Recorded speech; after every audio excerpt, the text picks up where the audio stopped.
présenter l'atelier qui concerne la sécurisation et la confidentialité des dossiers médicaux. Cet atelier sera animé par 4 entreprises, la société Sogeti, la société Big Informatique, la société Synorg ainsi que le MIPI. Sogeti présentant la sécurité d'une manière générale. Nous aurons des exemples liés à la confidentialité des données, notamment pour l'échange entre laboratoires et médecine de ville et hôpital. Un sujet d'actualité, la télémédecine, la confidentialité et sécurité des données liées à la connexion d'objets, notamment dans le cadre de l'hébergement à domicile. Et pour terminer, le MIPI vous présentera tous les aspects sécurité liés à l'hébergement des données de santé. Merci d'être venus aussi nombreux à cet atelier lié à la confidentialité et sécurité des données, puisqu'on fait presque ça le comble. Donc la table ronde de cet après-midi va être animée par un certain nombre de spécialistes. Donc alors je vais prendre ma petite fiche, je vais faire un peu comme Guilux parce que j'ai oublié certains prénoms. Donc Stéphane Janiszewski qui nous vient de Sogeti. Ensuite Emmanuel Mouton de la société Synox qui est à la fois à Montpellier et à Toulouse. Et ainsi qu'Emmanuel... Oui, ça c'est fait, pardon. Et Cyril Véry, qui est président de 2 sociétés, Big Informatique et Med6, et qui va nous dire quels sont ses liens avec le monde de la santé. Ensuite, on pourra clore la présentation ou les présentations par un bref exposé de la sécurité d'un data center qui est celui du MIPI. Donc pour commencer, si vous voulez, je vous propose de commencer par la société Sogeti, qui va nous brosser, je dirais, un panorama général de ce qu'est la sécurité des données liées au monde de l'entreprise et liées au monde de la santé, pour après arriver sur des expériences plus liées au domaine hospitalier et médical. Ce que je vous proposerai aussi, c'est d'avoir des séances de questions-réponses à l'issue de la présentation de chacun des intervenants.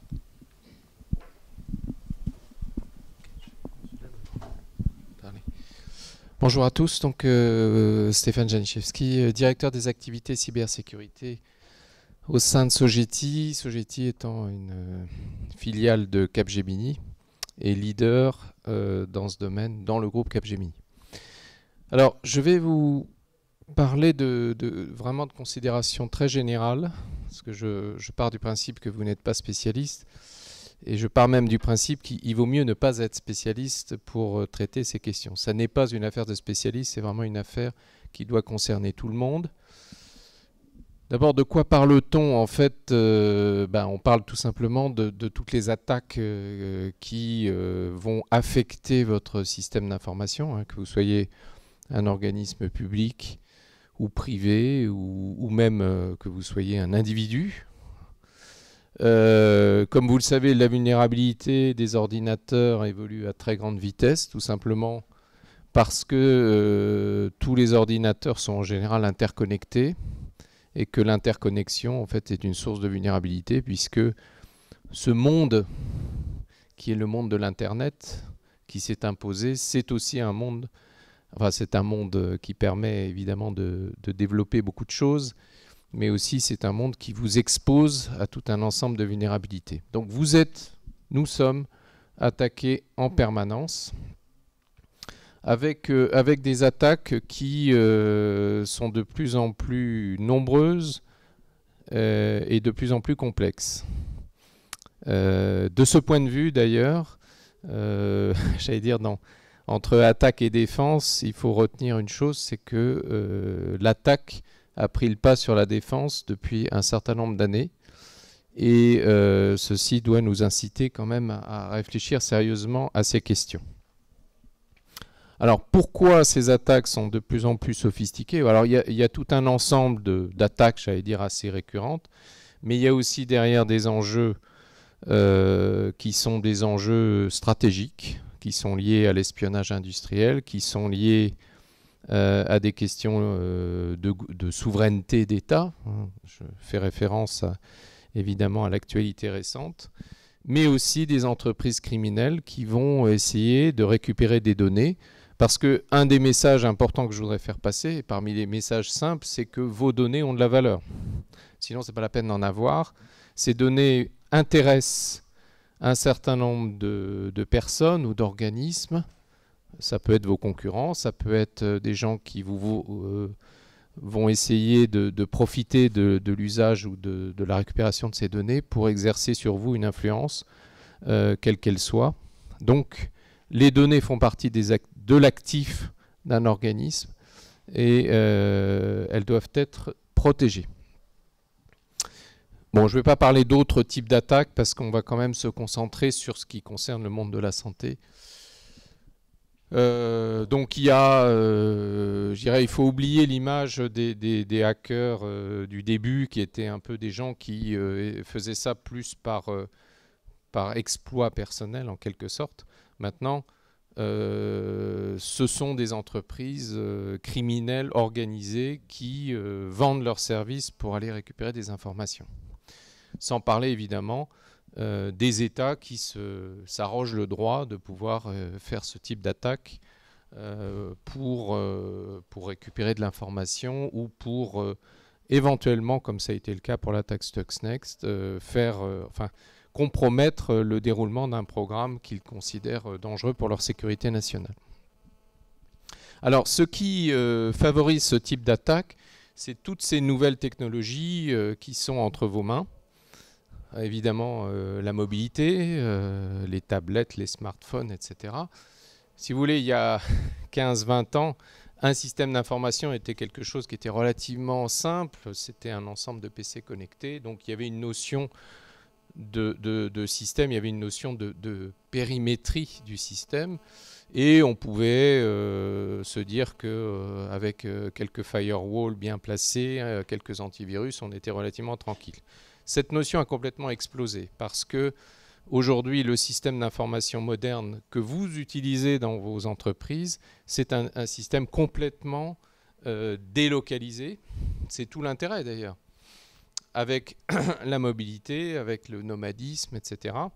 Délocalisé aussi avec le cloud computing, le fait de pouvoir stocker des données à moindre coût, ou d'utiliser des applications, etc., délocalisées, c'est-à-dire n'avoir qu'une infrastructure très légère au niveau de notre organisme, a des avantages économiques énormes, mais évidemment, on n'est plus du tout dans une notion du château fort, donc ça pose de nouveaux problèmes. Alors, comment peut-on se protéger? Parce que, bon, ça c'est les menaces, on en parle tous les jours, etc. Ce qui est moins connu, c'est l'approche que nous recommandons, en tout cas, pour être protégé, qui en fait... vous allez le voir, relève un peu du bon sens. La première chose, c'est de considérer l'ensemble du système d'information. Ça ne sert à rien de protéger une partie du système et puis d'oublier d'autres, sachant que les systèmes d'information sont partout. Ne croyez surtout pas que ce n'est qu'une question d'informatique générale. Il y a des systèmes d'information un peu partout, y compris dans des systèmes sophistiqués. Je vais prendre un exemple dans le domaine de la santé. Un système de monitoring contient un système d'information qui lui-même, probablement par souci d'économie, a été développé avec des technologies IP Internet, donc interconnectées, donc vulnérables. Voilà, il faut penser globalement en se disant qu'il n'y a pas que l'informatique traditionnelle. Il y a aujourd'hui, il n'y a plus un système, que ce soit les voitures, que ce soit les systèmes industriels, qui ne comportent un système d'information lui-même en général interconnecté. Et la vulnérabilité vient souvent de là où on ne pense le moins. Alors, l'approche globale que nous recommandons, en fait, c'est une approche d'abord de défense globale. Je crois qu'il faut penser son système d'information, alors dans sa globalité, je ne reviens pas sur ce que je viens de dire, comme étant quelque chose qui doit être défendu. Alors défendu contre quoi? J'ai parlé d'attaques externes. N'oublions pas une chose importante que j'aimerais que vous reteniez, c'est que 50% des attaques viennent de l'intérieur. Parce que ce qui est redoutable dans ces questions-là, c'est que ce n'est pas l'entreprise contre le reste du monde. Vous avez à l'intérieur de l'entreprise un certain nombre de gens qui, soit par méconnaissance des questions liées à la sécurité de l'information, soit par malveillance, ce qui arrive malheureusement de plus en plus, vont faire une attaque ou vont être, j'allais dire, le bras armé de quelque chose qui va créer une catastrophe. Je vais prendre un exemple tout bête et classique, une clé USB que vous récupérez sans l'avoir testée, que vous allez mettre sur votre PC, c'est une bombe à retardement. Bon. Si vous n'avez pas dit aux gens qui travaillent avec vous, attention, c'est quelque chose qui n'est pas à faire, bah, c'est une menace interne. Alors, je ne parle pas de malveillance, des gens qui... Vous savez que dans les entreprises, il y a un turnover considérable. Quelqu'un qui part en mauvais termes avec son entreprise, qui est un petit peu doué en informatique, vous voyez ce que ça peut donner. S'il récupère toutes les données et qu'après, il les marchande, bon, ça peut poser quelques problèmes. Alors, ce que nous avons, pour essayer d'être compréhensible, parce que ce sont des enjeux qui touchent tout le monde, et quand on dit qu'ils touchent tout le monde, qui doivent donc être traités dans les organismes au plus haut niveau. Pas uniquement le responsable de la sécurité. La sécurité, c'est un enjeu pour les entreprises business, c'est un enjeu stratégique pour tout organisme, qui soit public ou privé. Bon, on a dit tout simplement, en fait, et ça c'est juste l'application des normes en la matière, bah, il faut commencer déjà par voir où on en est. Quelle est la maturité du système d'information? Est-ce qu'il y a une politique de sécurité? Est-ce qu'elle est appliquée? Qu'est-ce qu'il y a? En général, il y a toujours quelque chose, ou un minimum. À partir de cette évaluation, mettre en place une vraie politique de sécurité avec des objectifs, des choses mesurables. L'important, c'est la dynamique, c'est-à-dire d'où on part. Ça, c'est l'évaluation qui le dit. Et où on veut aller. Alors là, je vais introduire une notion importante. C'est que là, on est dans le domaine du risque. La cybersécurité vise à réduire le risque. Ça ne peut pas empêcher, enfin le risque zéro n'existe pas. C'est exactement, je vais prendre une analogie avec le risque incendie. Aujourd'hui, on a une bonne connaissance de ce qu'il faut faire pour éviter les incendies, de former les gens, mettre des extincteurs, avoir des matériaux qui ont des caractéristiques, etc., etc. Bon, tout ça réduit le risque incendie à quelque chose qui est tout à fait acceptable. On en est loin en matière de cybersécurité. Donc l'idée aujourd'hui, c'est au moins de réduire le risque à quelque chose d'acceptable. Maintenant, ça n'évitera pas une attaque, mais par contre, ça évitera les conséquences des attaques. Ou plus exactement, quand je dis ça n'évitera pas les attaques, ça va élever le seuil de complexité qu'il faut pour une attaque. C'est-à-dire que vous allez être beaucoup moins sensible à des attaques absolument lambda. Il va falloir des attaques très sophistiquées, et pour avoir des attaques sophistiquées, bah, il faut qu'il y ait de l'enjeu derrière. Et surtout, si jamais il y a une attaque, ça va permettre, je dirais, d'en limiter les conséquences. Alors, après la politique, bon, il faut déployer un certain nombre de systèmes, parce qu'il y a de la technique un peu là-dedans. Et surtout, et ça c'est quelque chose qui est en train de se développer, pour les organismes qui sont suffisamment importants, mettre en place un système de surveillance qui va permettre d'être un peu moins dans la vision ligne Maginot et château fort, qui ne marche plus, mais dans une vision beaucoup plus proactive. On va essayer de voir ce qui va se passer au niveau des réseaux et détecter ou avoir des indices d'attaque. Et à ce moment-là, on peut réagir. Et comme je disais, bon, ben, si une attaque est traitée en quelques heures, il y a une limitation matérielle, je dirais, des conséquences de l'attaque. Je prends un exemple.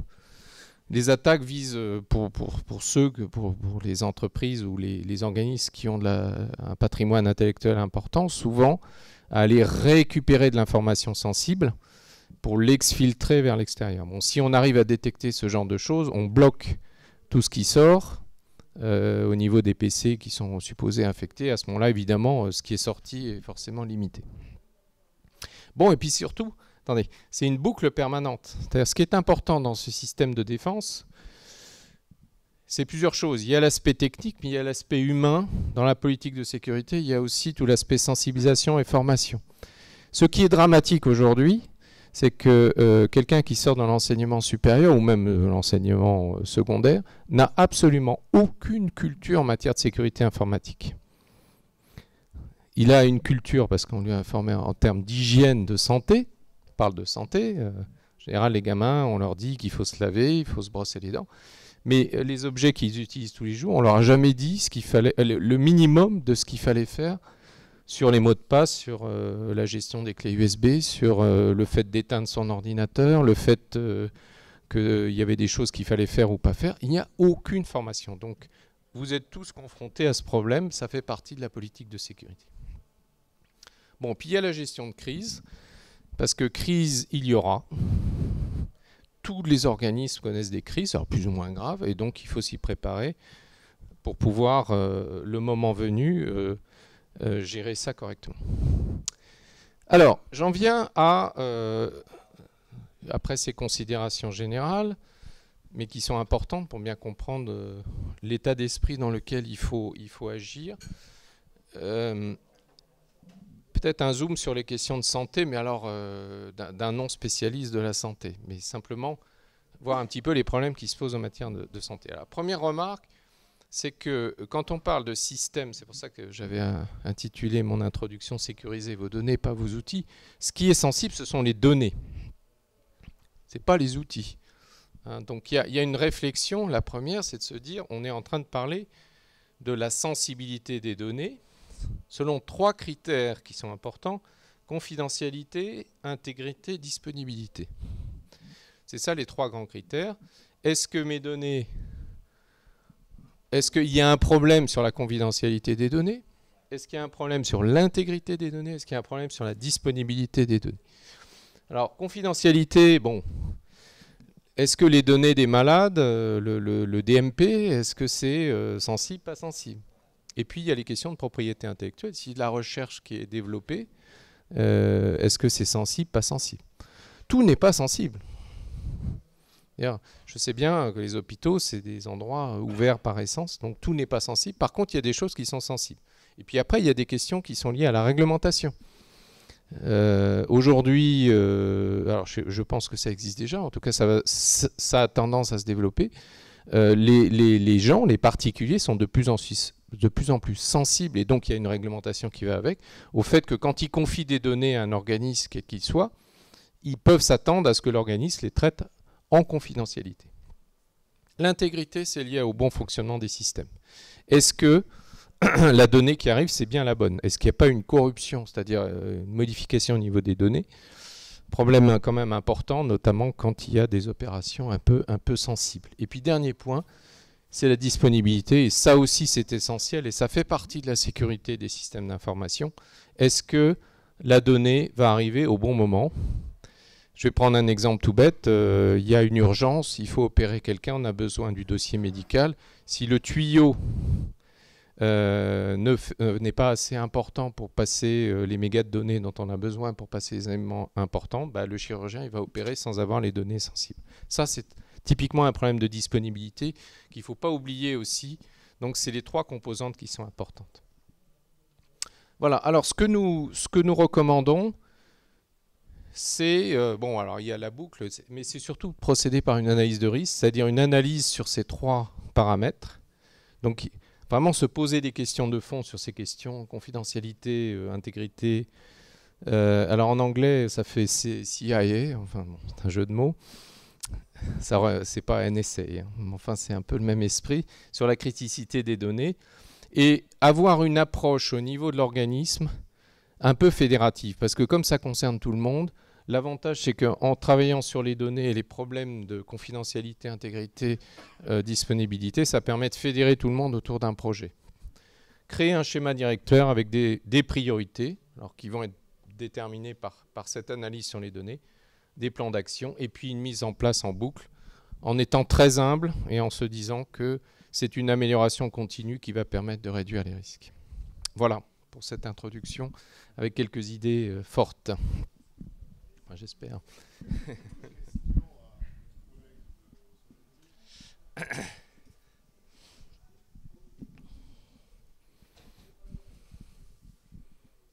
Bon, tout est clair. Bon, il suffit de le faire après.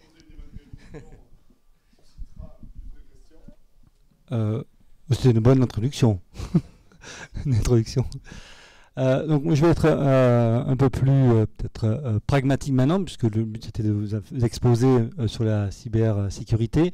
De par notre expérience donc de société qui inventons donc des solutions et des plateformes pour l'e-santé, notamment dans le monde donc, de l'Internet des objets, donc des objets connectés.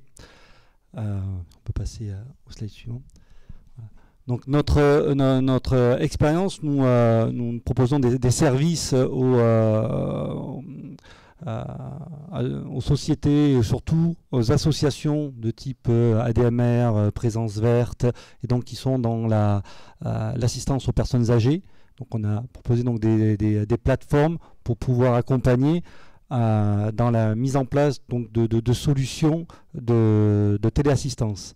Donc la problématique dans la sécurité, dans la mise en place donc de ces solutions, ce sont les boîtiers qui vont être placés donc chez les personnes âgées. Et donc, je vais prendre d'autres exemples aussi, que ce soit des montres pour Alzheimer, donc ce sont des objets connectés. Vous voyez, donc dans la HAD, vous avez donc maintenant des solutions autour de défibrillateurs, de pèse-personnes. Donc tous ces objets commencent à communiquer et doivent être remontent donc des données médicales sensibles. Et notre position est d'accompagner donc les associations à pouvoir avoir de manière sécurisée des plateformes qui remontent ces données de manière sécurisée. Donc là, moi, c'était pour montrer un peu, après par l'échange, des types de solutions autour du machine-to-machine. Alors je ne sais pas si ça parle à beaucoup de monde, donc qui sont le fait donc de pouvoir donc gérer ces objets à distance, gérer la connectivité donc de ces objets, de quelle manière, par quel tuyau doit passer la remontée de ces données, comment sécuriser ces tuyaux, comment sécuriser la remontée, le stockage donc de ces informations sur des infrastructures, comment mettre à disposition ces infrastructures et ces données. Donc le MIPI va présenter tout à l'heure aussi l'hébergement donc à zip sécurisé. Et d'avoir la mise à disposition pour les différents acteurs des différents contextes de données, puisque la sécurité fait que pour un technicien d'intervention qui va sur remplir ou organiser ses tournées pour remplir les cuves d'oxygène, ne doit pas accéder aux mêmes données que le médecin qui suit donc, les apnées du sommeil ou le suivi d'oxygénation. Etc. Donc toutes ces informations-là, alors après on pourra échanger autour donc, de tout ça. Moi je voulais faire une introduction plus light et pour pouvoir échanger après ensemble sur les questions de sécurité au point de vue de la connectique, de la remontée donc, des données sur des plateformes et la restitution de ces données de plateformes. Alors moi c'est un autre exemple. On va regarder juste la première image pour illustrer le métier dans lequel on est.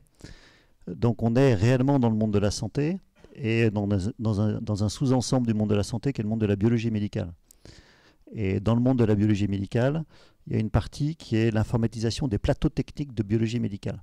Donc c'est de la niche dans la niche, ce qui explique la présence des tubes et puis en filigrane derrière un petit peu d'informatique. Et on est en plein dans le sujet d'aujourd'hui, au moins pour la première des deux entités que j'ai la chance de diriger, c'est le partage d'informations entre laboratoires, qui est notre métier. Notre métier, c'est de connecter des instruments qui font des analyses de biologie aux ERP des laboratoires de biologie, pour simplifier, au système de gestion des laboratoires, en apportant un certain nombre de valeurs, bien évidemment.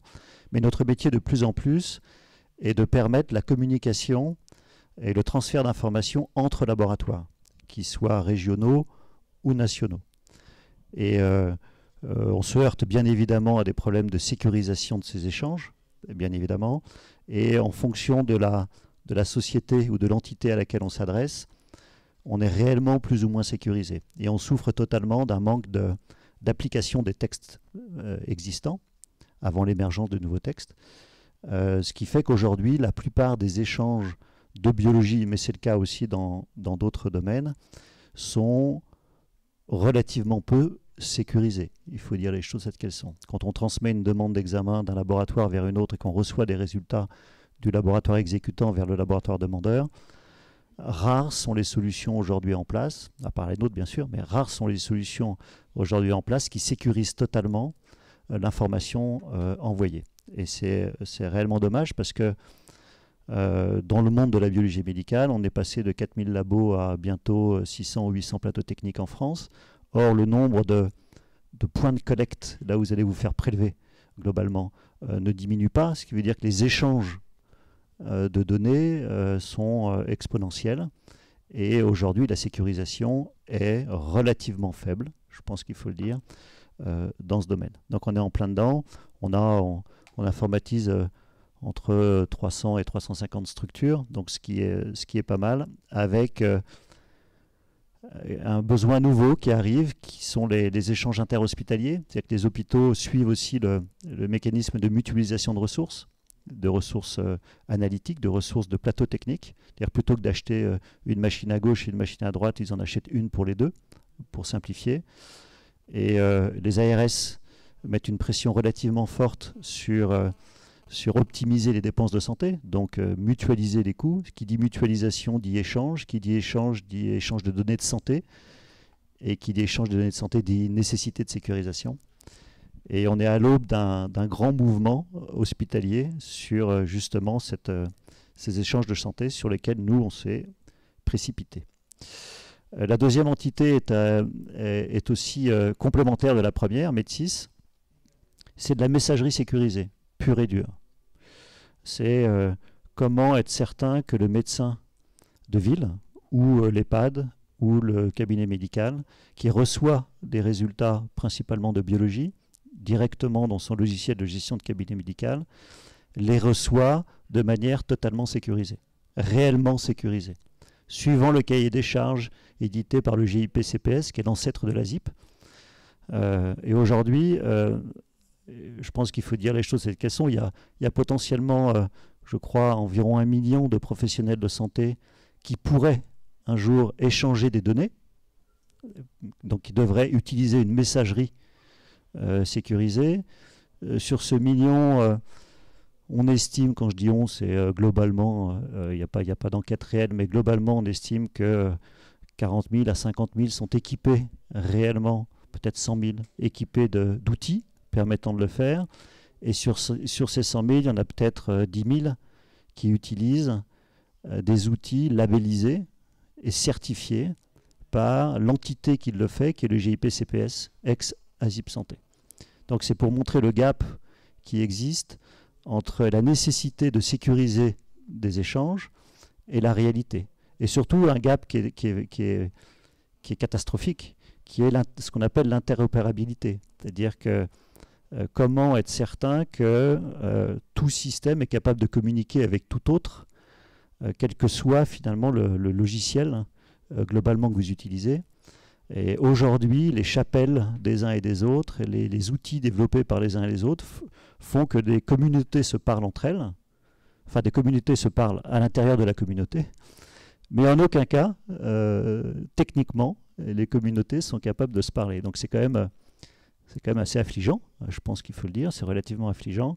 Et la ZIP, qui a depuis peu lancé un nouvel appel d'offres, une nouvelle consultation pour la nouvelle messagerie sécurisée de santé, la fameuse MSS, dont le cahier des charges est officiellement sorti en mai dernier, donc c'est réellement tout récent, qui a comme objectif justement de redonner un nouvel élan à cette harmonisation des messageries de santé de manière enfin à obtenir une interopérabilité réelle. Donc nous on envoie quotidiennement, ou des médecins reçoivent plus exactement quotidiennement grâce aux outils qu'on a développés, il y en a environ 4000 en France qui reçoivent des données sécurisées, mais c'est rien, c'est une goutte d'eau dans l'océan des possibles. Donc voilà ce que je voulais globalement vous dire en termes d'introduction, avec de la cryptographie qui répond à certaines contraintes qui sont parfaitement définies. Il n'y a pas besoin d'être prix Nobel pour savoir ce que c'est que la cryptographie, et une messagerie sécurisée qui répond aussi à des contraintes parfaitement définies. Et il n'y a plus qu'à. Voilà, globalement, il n'y a plus qu'à. Aujourd'hui, vous présentez la cryptographie comme la solution à la sécurisation des échanges de données. Récemment, donc Adi Shaim de RSA avait indiqué que la cryptographie sur système corrompu n'était pas une réponse. Est-ce que vous pensez malgré tout qu'il s'agit d'une vraie réponse viable sur le long terme pour sécuriser les données? Tout ce que je peux vous dire, c'est que il est extrêmement difficile de décrypter des messages, quels qu'ils soient, de santé ou pas, à partir du moment où on utilise des algorithmes qui vont bien avec les clés publiques et les clés privées des uns et des autres et des annuaires centralisés. Ça répond à une normalisation, qui est une normalisation de type X509, sans être un grand spécialiste, je connais un petit peu la terminologie, et rares sont ceux qui l'utilisent. Donc je pense qu'au moins faisons ce pas, ça sera déjà un énorme pas. Je ne sais pas si j'ai répondu à votre question. À mesure où la cryptographie est une réponse donc de point à point, mais le contexte actuel de sécurité a tendance à montrer que ce sont les deux points, ou un des deux points qui peut être corrompu. Et à partir de là... Madame a la réponse. Si j'ai compris, alors pas de réponse, mais en gros, si vous avez des données qui sont vérolées, c'est ça, en gros, et que vous les transmettez cryptées, ce serait pas une réponse, c'est un plus, c'est un gros plus, une grosse avancée. C'est une amélioration.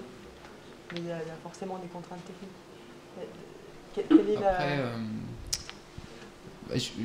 sur cet aspect messagerie sécurisée, il faut voir d'où on part et où on veut aller aussi. Donc, je pense que là, on fait des pas dans la bonne direction avec la mise en place d'outils de messagerie sécurisée.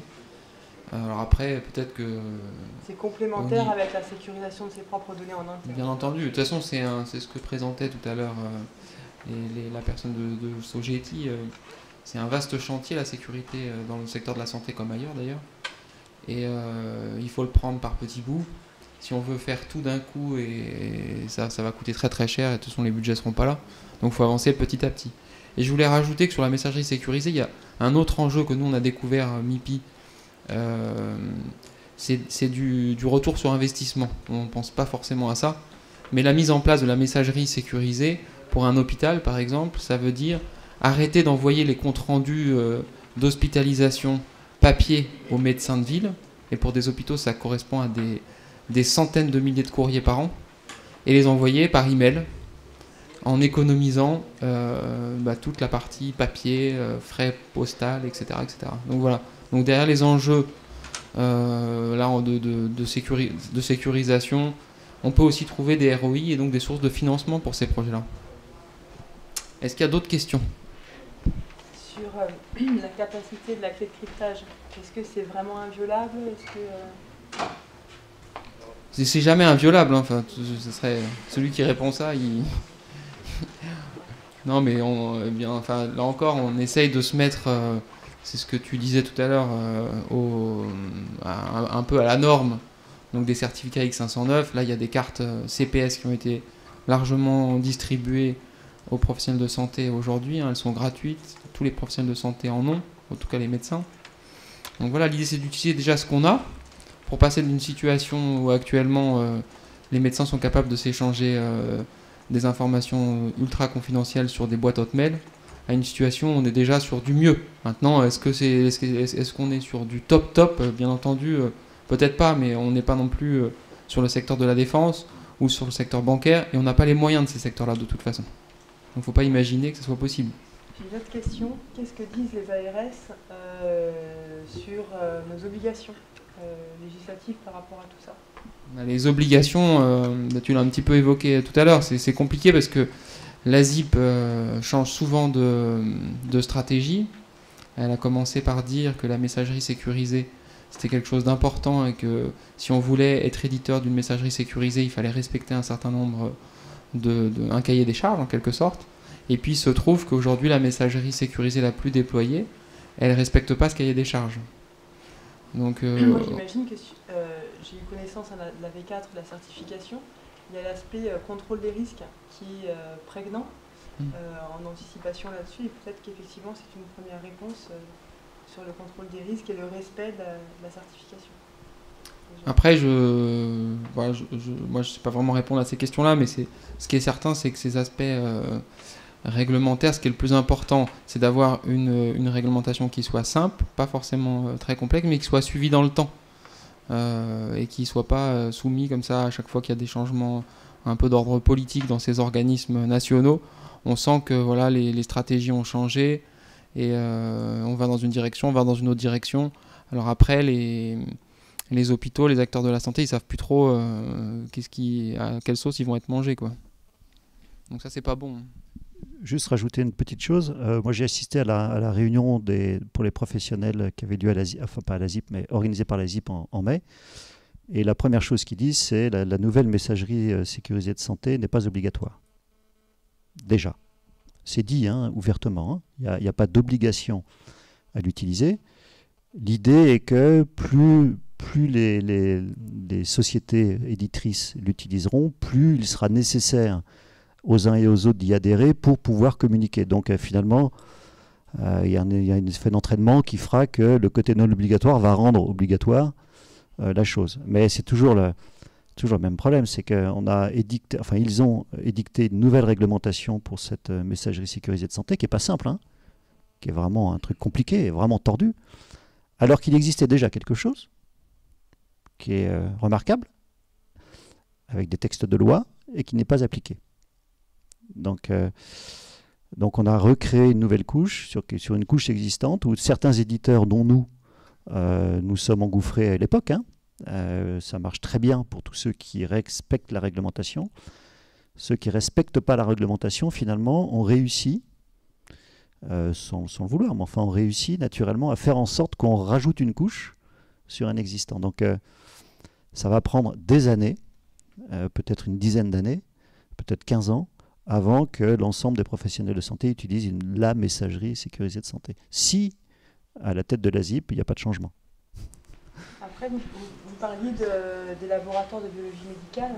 Eux fonctionnent déjà comme ça, je crois, avec une clé de cryptage bioqualité. La clé de cryptage que bioqualité leur fournit. Pas tous.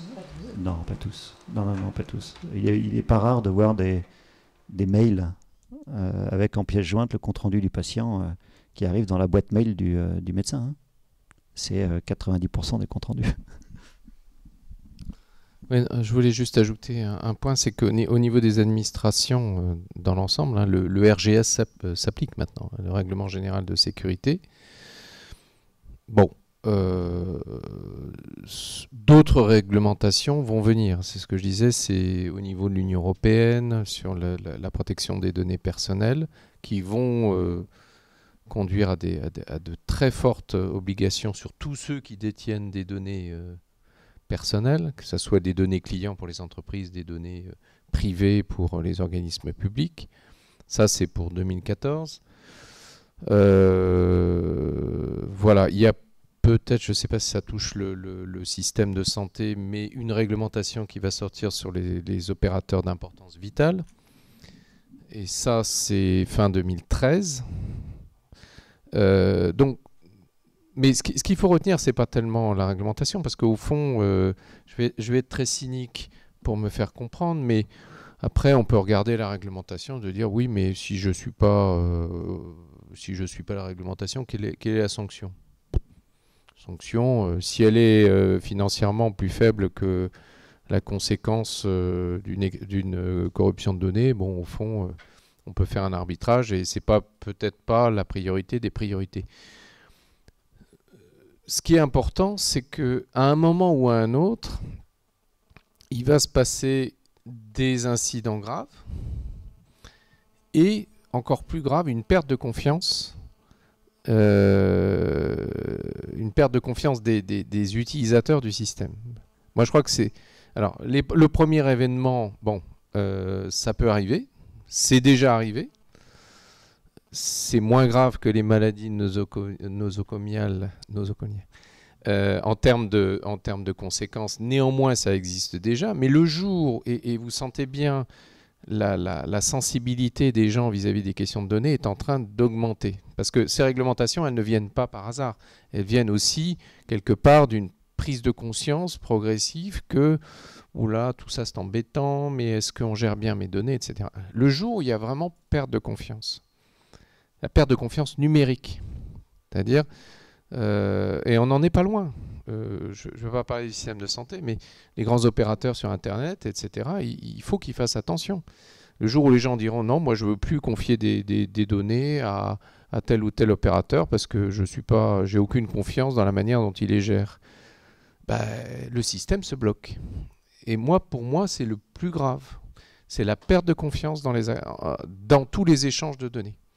Et le jour où les patients ne voudront plus le donner ou exigeront avant même d'être opérés, dire mais attendez, mes données, où est-ce qu'elles sont, qui s'en occupe, est-ce que vous me garantissez, etc., ça va devenir un problème majeur. Moi, je crois que c'est encore plus grave que les questions de réglementation. Oui, et puis tu nous disais, Stéphane, tout à l'heure là que il y avait dans un de tes slides, je voyais, il y avait marqué il y a 50 milliards de machines interconnectées. Et c'est vrai que c'est intéressant parce que dans l'hôpital, le service informatique, il est habitué il connaît bien son système d'information, il sait à peu près comment le sécuriser, il n'en a pas toujours les moyens. Mais voilà, il sait aussi qu'il y a tout un tas de nouveaux appareils qui arrivent. Alors on peut parler des tablettes par exemple, mais il y a aussi tout ce matériel qui n'est pas sous sa responsabilité. La plupart maintenant des appareils médicaux sont informatisés. Et qu'est-ce qu'on fait avec ces matériels-là ? Et et en plus, ils sont même pas sous le périmètre de la DSI, donc du service informatique. Donc voilà, c'est toute une question. Et c'est vrai que je pense que c'était intéressant d'avoir un représentant là, de cette industrie du machine to machine qui soit là sur la table ronde, parce que c'est vrai que quand on parle de confiance, c'est de plus en plus difficile d'avoir confiance aussi parce que ça se complexifie. On n'est plus que dans l'hôpital avec les PC dont on avait l'habitude avec lesquels on avait l'habitude de travailler. Aujourd'hui, il y a des tablettes qui arrivent, il y a tout un tas de matériel qui est connecté. Et voilà, donc ça, c'est des enjeux. Peut-être qu'on peut passer juste 2 secondes pour illustrer simplement ce qui vient d'être dit. C'est qu'il y a eu des attaques sur des pacemakers qui ont été faites. Alors, heureusement, c'était à titre expérimental, juste pour démontrer que c'était possible. Mais enfin, vous voyez le problème, hein, c'est-à-dire prise de contrôle sur le pacemaker. Bon, après, vous mettez ça entre des mains malveillantes. Là, en l'occurrence, juste pour illustrer ça, on doit, dans la chaîne de confiance, les fabricants de pacemakers, c'est à eux, mais encore faut-il le leur demander, de démontrer que leur système ne peut pas être attaqué. Aujourd'hui, si on ne leur demande pas, ils vont faire un truc qui est vulnérable. Voilà. Donc, moi, je dis, c'est pour ça que c'est une question de prise de conscience. Dans un domaine qui n'a rien à voir avec la santé, aujourd'hui, le ministère de la Défense exige de ses fournisseurs qu'ils démontrent qu'ils sont, d'un point de vue cybersécurité, tout à fait conformes à ce qu'on peut attendre d'un fournisseur du ministère de la Défense.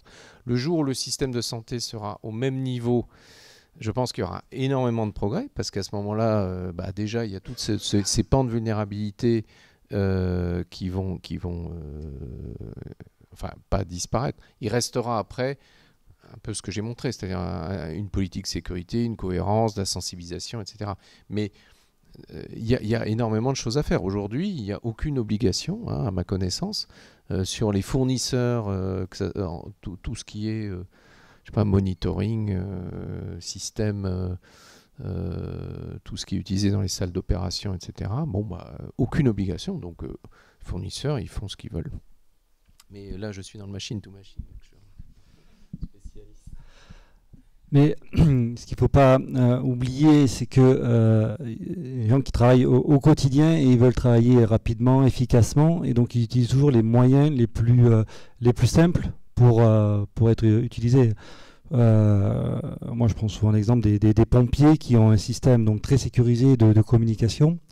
Et donc pour que toutes les opérations, notamment pour le feu, soient bien sécurisées. Mais qu'est-ce qu'ils font quand ils sont en opération? Ils utilisent leur téléphone portable. Parce que c'est plus simple d'appeler, parce que c'est bidirectionnel, parce qu'ils ont des informations dessus. Et dans la santé, c'est la même chose. On a fait des solutions pour des médecins, qui sont des anesthésistes et qui vont sur leur smartphone avoir leur procédure donc d'anesthésie parce qu'ils ne veulent pas se tréballer avec leur classeur et c'est beaucoup plus rapide pour eux. Donc ils cherchent la rapidité, ils cherchent la facilité d'utilisation. Donc la sécurité, c'est bien, c'est important, mais au quotidien, les gens du terrain veulent quelque chose donc il faut arriver à trouver cette adéquation entre le minimum vital pour éviter que les données soient sensibles, soient détournées. C'est comme votre porte d'entrée, en fait. Rien n'est invulnérable, c'est-à-dire qu'il y a toujours un voleur qui pourra rentrer chez vous. C'est simplement le temps que l'on va mettre pour que le voleur ait évité que le petit voleur puisse rentrer.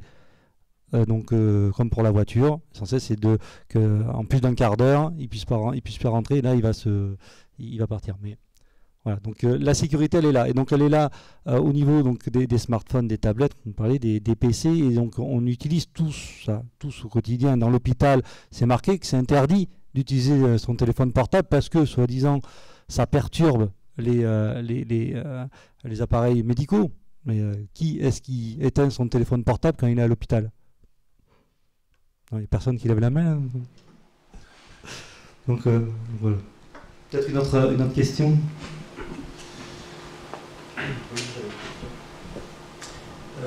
Ne pensez-vous pas que c'est un peu paradoxal entre tout ce qui vient d'être dit sur donc, de la sécurité de l'information on imagine qu'elle coûte assez cher finalement. Vous disiez tout à l'heure qu'un pacemaker n'est pas sécurisé pour cause de dégâts. Évidemment, il y a quand même le client qui l'achète, ce pacemaker. S'il était sécurisé, est-ce qu'il pourrait l'acheter? Je suis peut-être pas sûr.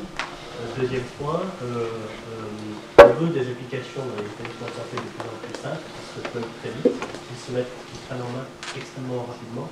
Est-ce que c'est compatible avec un système de sécurité? Oui, la réponse est oui, parce qu'en fait, le delta de coût en termes de sécurité, il est marginal par rapport au coût des systèmes d'information. Oui.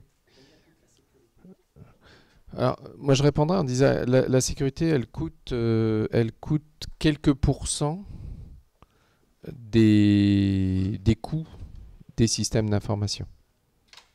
En fait, les montants sont énormes parce que il faut compter deux choses.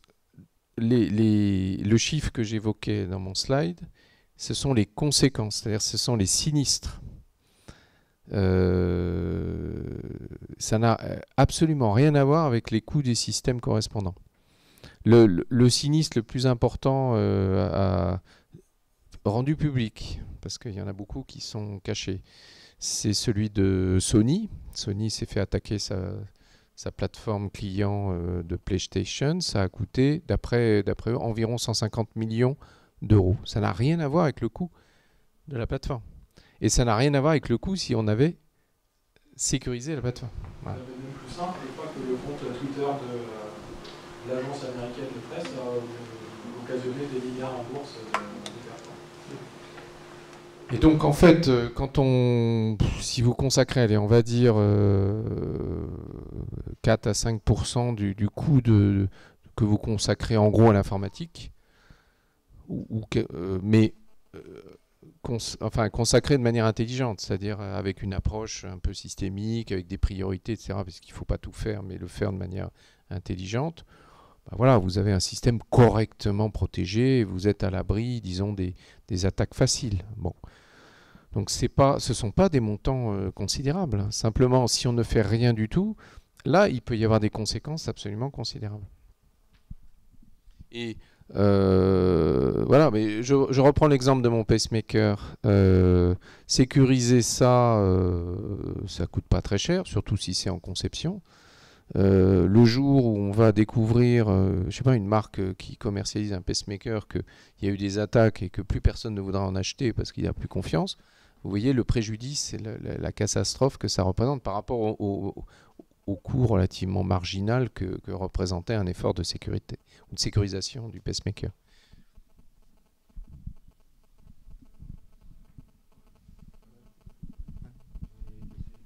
Ah, il y a une question. J'allais juste ajouter quelque chose avant. C'est que ce qui coûte pas cher, c'est la sensibilisation. Et t'en parlais aussi tout à l'heure. Hein. Et c'est pas forcément quelque chose qui est à faire uniquement par le service informatique. Hein. Effectivement, ça pourrait être fait en université. Puis ça peut être fait aussi au moment où on arrive dans une nouvelle organisation par les ressources humaines.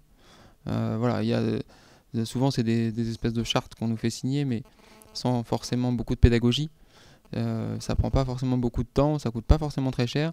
Et là, à mon avis, on peut améliorer sensiblement son niveau de sécurité. Donc ça n'est pas que mettre en place des dispositifs très sophistiqués de sécurité, de cryptographie, etc. Et juste, je voulais ajouter quelque chose, c'est que effectivement, il y a eu un débat qui était intéressant sur le fait de ne pas trop en faire non plus, parce que là, ça peut devenir très très vite rebutant. Je vais prendre un exemple, c'est que si à chaque fois qu'il y a une application, par exemple, dans un organisme, et on crée un mot de passe, et que vous êtes obligé de gérer 10 ou 12 mots de passe, comme ça peut arriver dans certains organismes, c'est impossible. Et là, à la limite, trop de sécurité, ça tue les sécurités, parce que les gens, ils se disent, bon, bah, je ne peux pas m'en souvenir, donc je vais mettre ça sur un post-it. Hein. Alors dans ce cas-là, ça ne sert strictement à rien. Mais il y a on peut simplifier les choses. Il y a des systèmes, par exemple, qui permettent de n'avoir qu'un seul mot de passe pour l'ensemble des applications. Il faut rendre... Moi, je suis tout à fait d'accord avec ce qui a été dit. Il faut essayer de faire... L'idéal, c'est de rendre la sécurité presque transparente par rapport à l'utilisateur. Qu'il n'ait plus à se poser de questions, à part peut-être une chose qui est l'authentification. Enfin, une des bases de la sécurité, c'est, voilà, vous rentrez sur un terminal, vous vous authentifiez par un mot de passe ou quelque chose comme ça. Et une fois que vous êtes authentifié, alors il faut évidemment que ça soit relativement robuste, que après toutes les applications soient transparentes, parce que sinon, c'est infernal. Et à ce moment-là, la sécurité est vécue comme une contrainte et on est passé à côté de l'objectif. Mais c'est possible.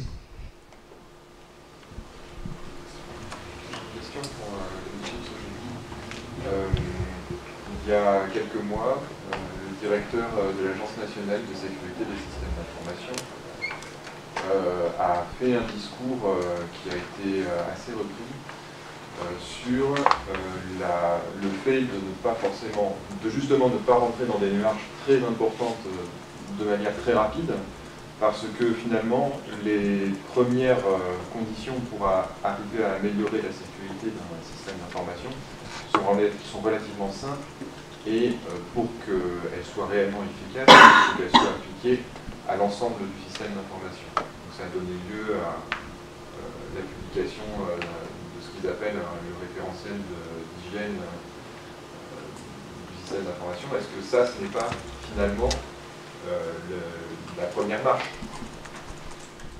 Oui, tout à fait. Alors, dans le schéma que je montrais tout à l'heure, en gros, les premières parties, c'est-à-dire évaluation, mise en place d'une politique qui comprend effectivement la sensibilisation à l'hygiène informatique. C'est ce qu'il appelle l'hygiène informatique. Hein. C'est tout bête, changer son mot de passe régulièrement, ne pas mettre son mot de passe sur un post-it, c'est faire attention aux clés USB. Enfin, c'est des trucs aussi basiques que ça. Hein. Il y a un peu plus que ça. Mais on estime qu'avec ça, on traite 80% du risque. 80%. C'est-à-dire, ça rejoint tout à fait ce que vous dites. Avant de se lancer dans des trucs très compliqués, qui se justifient dans certains cas, vous avez des entreprises, prenez en région Midi-Pyrénées, Airbus, bon, c'est clair qu'ils ne peuvent pas se contenter de traiter 80% du risque. Il faut quand même qu'ils aillent un peu plus loin pour éviter que tout leur savoir-faire parte à l'étranger. Mais traiter déjà 80%, c'est bien. Et ça, c'est que des règles bébêtes, à condition que tout le monde les applique. Mais le vrai problème, c'est que personne ne les connaît, tout simplement parce qu'elles n'ont pas été enseignées. Il n'y a pas assez de sensibilisation quand les gens rentrent en entreprise. On leur fait signer à la va-vite une charte informatique qu'ils n'ont pas lue. Ils ne savent pas de toute façon ce qu'il y a derrière. Ils ne comprennent pas les enjeux. Et comme ils sont en plus, notamment les jeunes, mais pas que les jeunes, très, très attirés par la technologie parce qu'ils l'utilisent de manière presque native maintenant, quand on vient leur dire brutalement, ah, vous rentrez à l'entreprise, et puis en plus on va vous obliger à ne pas utiliser ceci, cela. Ah, si vous devez aller sur Internet, vous devez demander la permission, etc. C'est un peu traumatisant pour eux. Donc on a un vrai problème là-dessus. Mais vous avez parfaitement raison, on traite 80% des choses avec ça.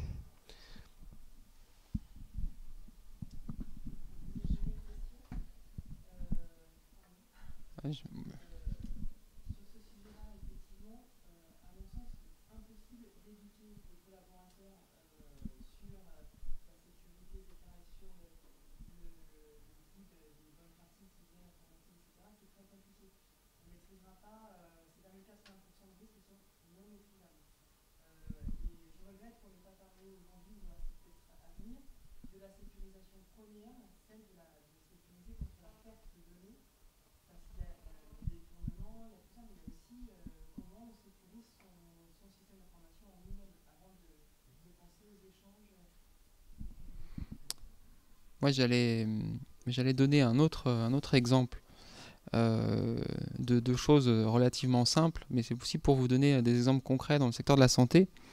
Quand nous, MIPI, on arrive dans l'hôpital et qu'on veut aider les hospitaliers à résoudre des problèmes de sécurité, et tu disais tout à l'heure, Stéphane, là, que le plus important, c'était l'authentification, bien identifier son personnel déjà, puisque 50% c'est ce que tu disais aussi, des problèmes viennent de l'intérieur. Donc, quand on arrive dans l'hôpital, on se rend compte que déjà l'hôpital, il sait pas nous dire qui travaille à un instant T dans son système d'information.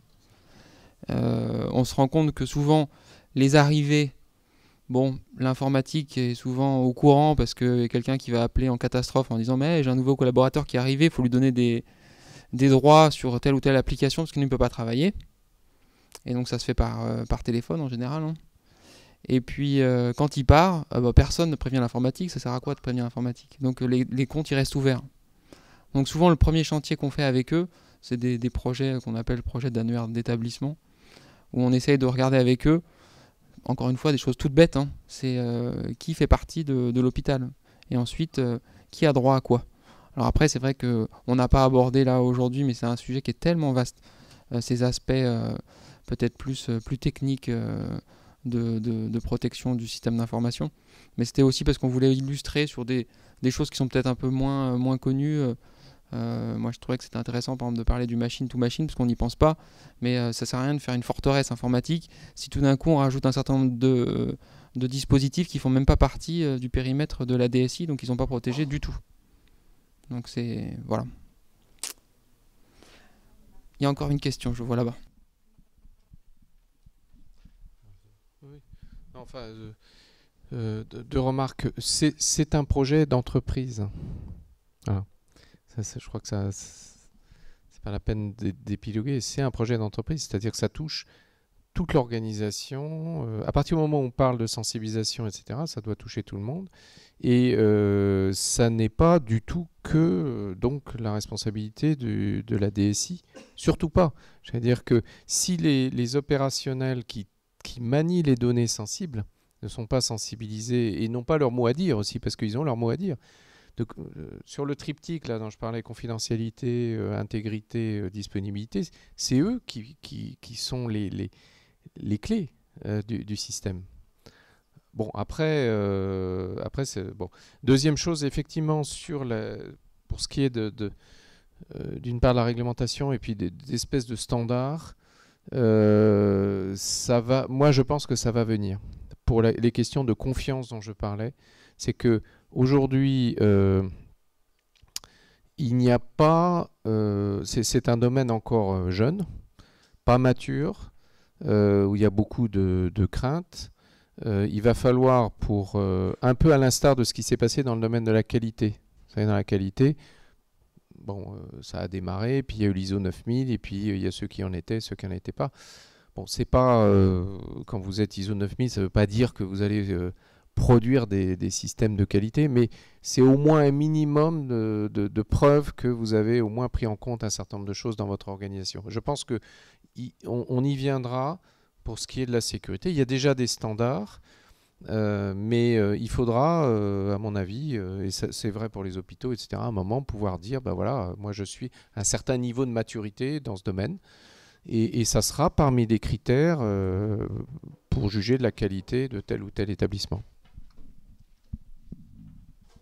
Au niveau normalisation et test, c'est surtout les attaques externes qu'on peut arriver à avoir, donc des outils automatisés pour labelliser en fait le fait qu'ils soient sécurisés de l'extérieur, que ce soit pour l'informatique interne de l'extérieur, mais même pour les objets connectés, qui peuvent être labellisés par rapport à leur manière dont ils sont accessibles de l'extérieur.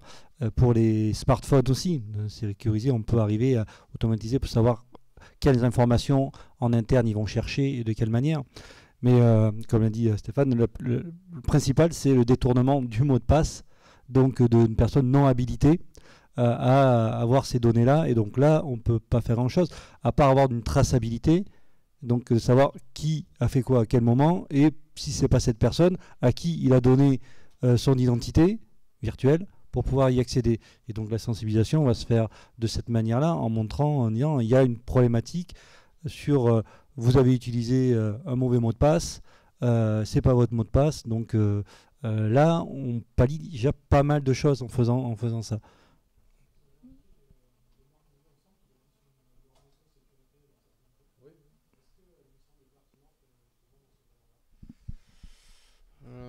Pas complètement.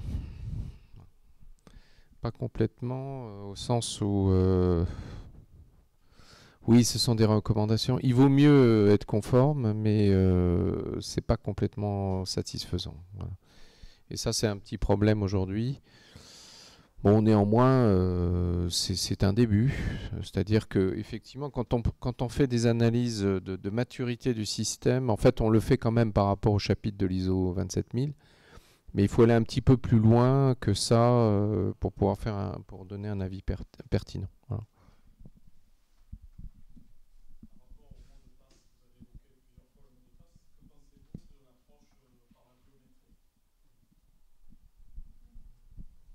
Alors moi, je trouve que c'est une très bonne technologie, hein, donc la biométrie, qui permet d'identifier de manière certaine la personne qui est derrière l'écran, qui est derrière son terminal, son boîtier.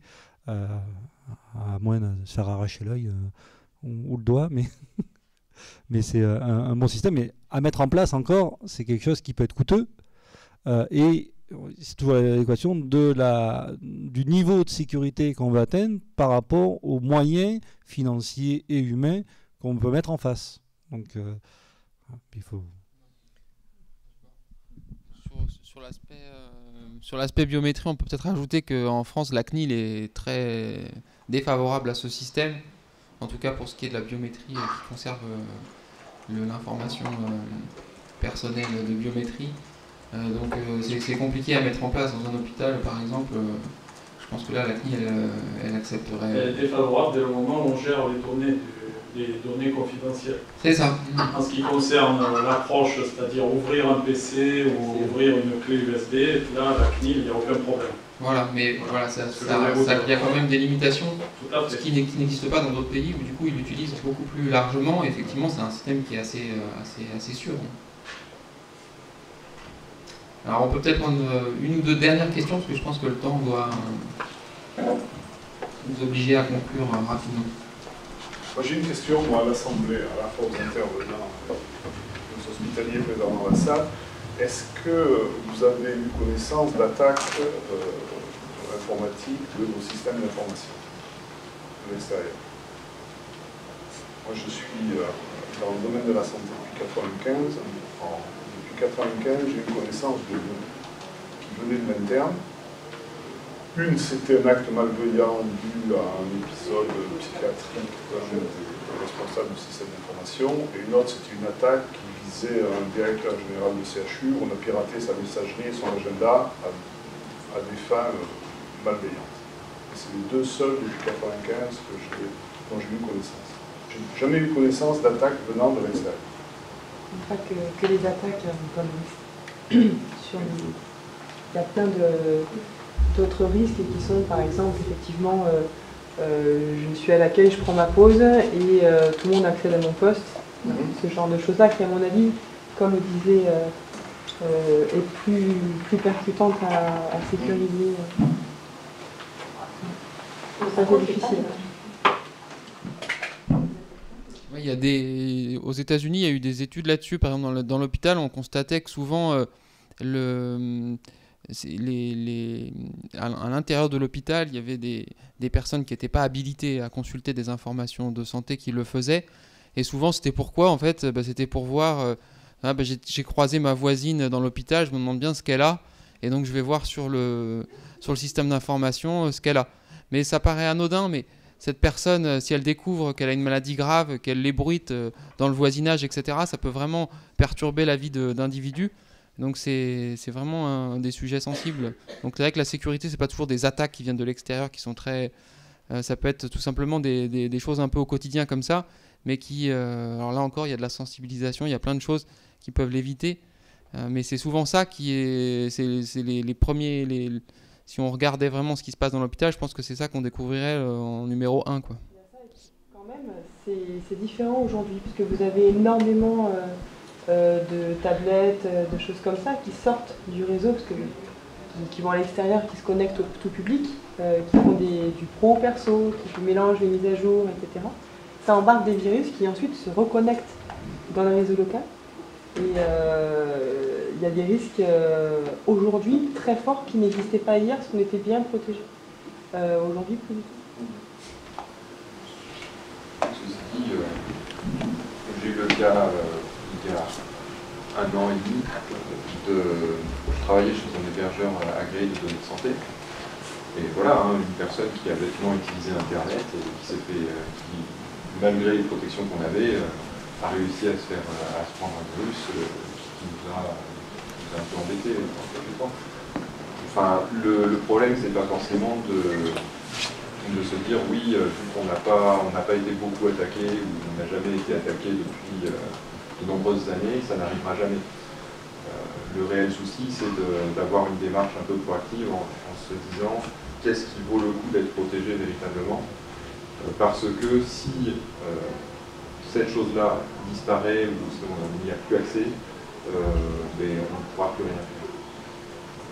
Et bon, ensuite, voilà, c'est ce qui était dit de toute façon, c'est une question de placer le curseur dans les chaînes plus je ne sécurise pas du tout, ou alors j'ai une démarche très poussée en sécurité. Voilà, c'est quelque chose qui, hélas, doit vraiment toucher y compris les aspects décisionnels et qui est trop souvent relégué au niveau des techniciens et des personnes qui maîtrisent plus l'outil, alors qu'au départ, il y a des vraies questions politiques à l'intérieur de chacune des entreprises qui peuvent se trouver.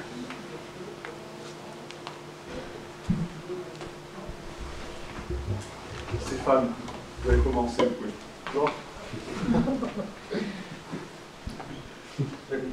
Je crois qu'on a abordé beaucoup de sujets. Moi, je dirais, enfin, je suis pas du tout un spécialiste du domaine de la santé, mais par contre, il n'y a pas un domaine qui échappe aux problématiques de questions de sécurité de données, puisque aujourd'hui tout le monde utilise des données. Effectivement, chaque domaine a un peu des spécificités, c'est ce que j'ai essayé d'expliquer. Les spécificités du système de santé, c'est que il y a une forte demande sur la disponibilité des données. Je crois que ça remonte, parce que ça c'est vital évidemment pour pouvoir soigner. Mais qu'il ne faut pas oublier les questions d'intégrité et de confidentialité, parce que il y a une question de confiance des patients vis-à-vis du système de santé, que ça en fait partie. Il n'y a pas de solution miracle, c'est plus une démarche, c'est plus une philosophie d'ensemble, un projet d'entreprise à mettre en place que des solutions ou une somme de solutions miracles. Néanmoins, une fois qu'on a mis en place la démarche, il y a des solutions assez simples pour sécuriser les données, pour éviter que effectivement les données partent facilement, pour veiller à ce que les gens s'authentifient correctement, pour traiter les questions de machine to machine. qu'il ne faut pas croire que prise séparément chacune des solutions est la solution miracle, c'est plus un ensemble cohérent qui va permettre d'assurer un bon niveau de protection. Il faut conclure ça.